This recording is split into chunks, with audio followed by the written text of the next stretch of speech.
Eh, Muy bien, quisiera partir saludando a la ilustre comisión, a los honorables representantes del Estado de Panamá, y me corresponde a mí iniciar esta primera fase. Va a seguir seguida por mi colega Macarena Sáez.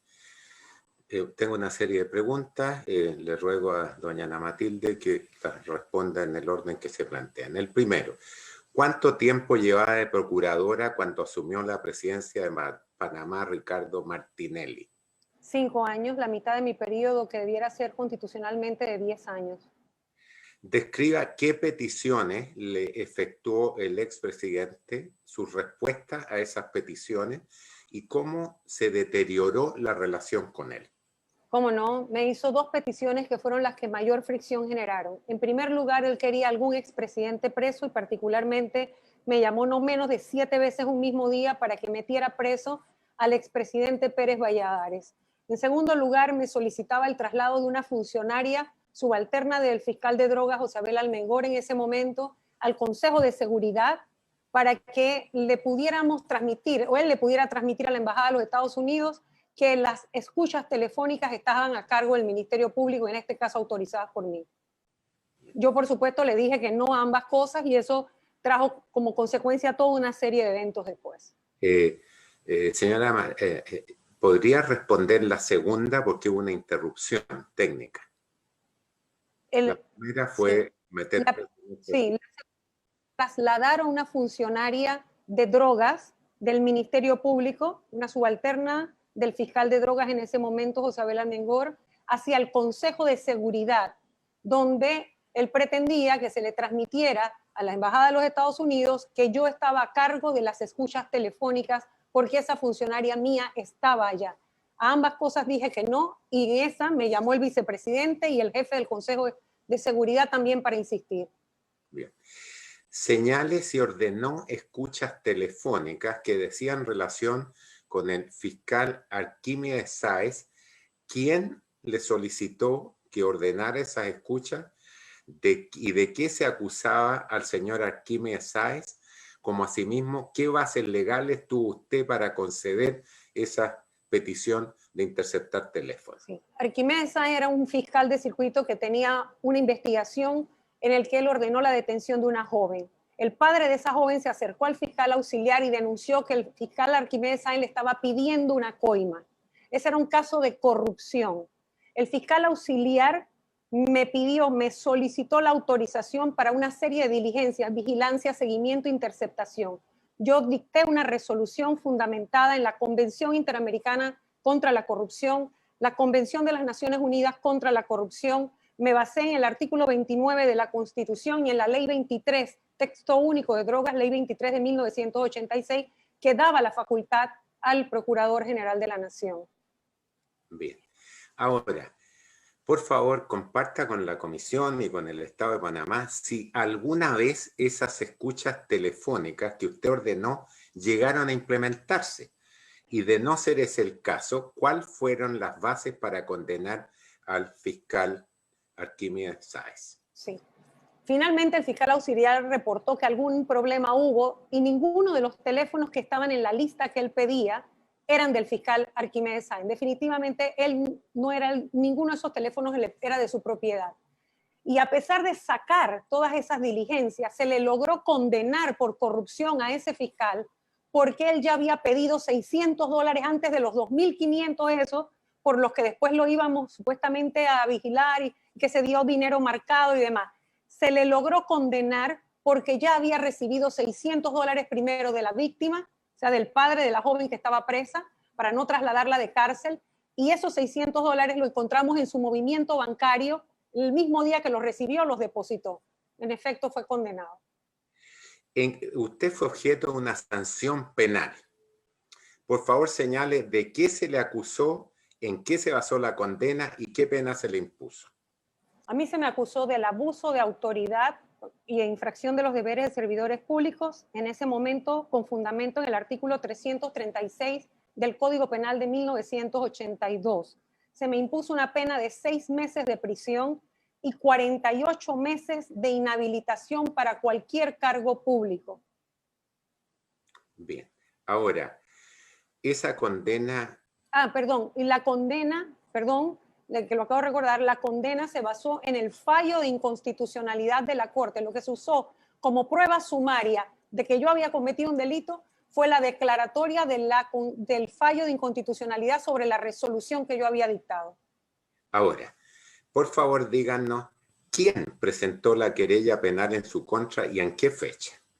La presentó el ex fiscal Arquímedes Sáenz el 15 de julio del 2009. ¿Cuántos días después de la toma de posición del presidente Martinelli?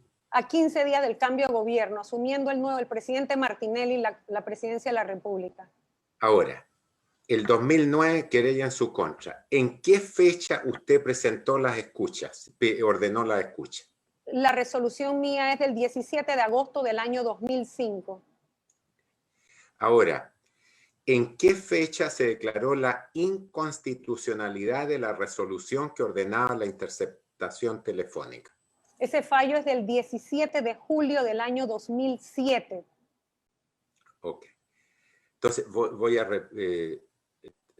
ahora, quisiera hacerle la segunda pregunta. ¿En qué papel jugó en esto el tema de la inconstitucionalidad de las escuchas telefónicas? Fue lo que utilizaron como prueba sumaria del delito innominado de abuso de autoridad. Fue la resolución que yo dicté en el año 2005. Luego, con el fallo del año 2007, eso lo usó el fiscal en el año 2009 para presentar la querella en mi contra. Reitero mi pregunta, ¿alguna vez se ejecutaron las radioescuchas telefónicas? Entiendo que finalmente no. Okay. Ahora, ¿es efectivo que un grupo especial diseñado para deshacerse de usted como Procuradora General? ¿Y cómo supo usted esto? Sí, se llamaban PAMAGO, perseguidos por Ana Matilde Gómez. Se juntaron un poco de fiscales que habían salido del Ministerio Público por investigaciones cuando yo llegué y de otras personas de la sociedad que porque habíamos reabierto un caso muy grande de corrupción en el país, que era el caso Semis, y eso me trajo muchos enemigos. Y a partir de allí hubo publicaciones en el diario El País de España, en otras latitudes, se replicaban aquí en los medios y por otras fuentes que fueron saliendo a lo largo de los años posteriores a mi condena. ¿Es efectivo que la fue a ver la ministra de Educación de Martinelli a su casa y con qué propósito? ¿Cómo no? Y no se me va a olvidar el día porque yo estaba luchando en la Asamblea Nacional para que no bajaran la edad de imputabilidad a los menores de edad. El 1 de febrero del año 2010 vino la ministra de Educación a mi casa. En la noche, cuando yo salí, aquí estaban mis cámaras, todo se podía ver la llegada, todo estaba registrado. Se sentó y me dijo, piensa, tiene que haber algo que tú quieras con lo que todos quedemos tranquilos. Muy bien. Por tiempo voy a dejar por este momento las preguntas para que mi colega Macarena Sáez continúe. Gracias.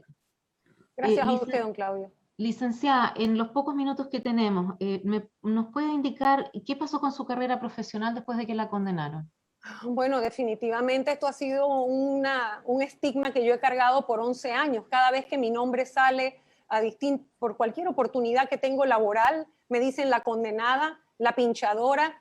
Nadie me quería dar trabajo, yo tocaba las puertas y lo que querían darme era dinero.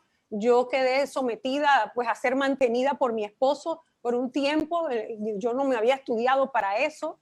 Realmente una vergüenza muy grande porque incluso con los estudiantes, yo ahora soy decana de una facultad, pero también he sido docente universitaria. Yo pasé de ser procuradora a dictar clases en una escuela secundaria. En esa escuela fue la única que me abrieron las puertas y dictaba clases a 5º y 6º año.